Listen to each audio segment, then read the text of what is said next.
most famous writers in the world is? Well, if you guessed Laura Ingalls Wilder, you are correct. I'm going to pin some interesting facts about me by you. I was born February 7th, 1867 in Pepin, Wisconsin. I have 4 siblings, Mary, Carrie, Grace, and Charles.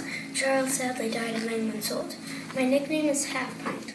I went to school whenever I could because I traveled in a 7x4 covered wagon through Indian Territory.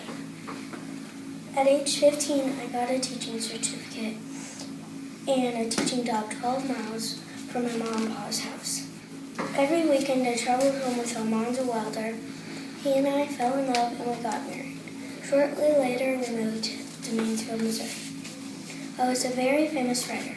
I also wrote articles in magazines. They still sell today.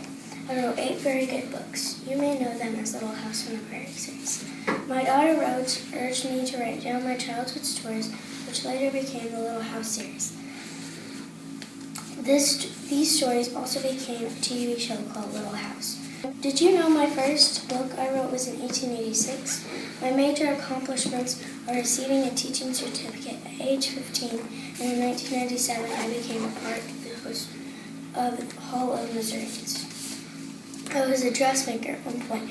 The Laura Ingalls Wilder National Historic Home. I had a son that died at 9 months old. My husband's legs became paralyzed. My house burnt down in flames. We had really bad luck. Here is a couple of my quotes.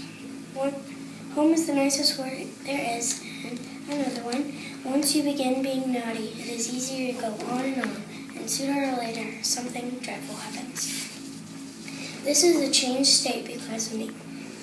Remember me with smiles and laughter, for that is how I remember you all. If you remember me with tears, don't remember me at all. I said 2 days before February 10th, 1957. Sadly, that day I died. Did you remember me with smiles and laughter, or did you remember me with tears? And that's my story.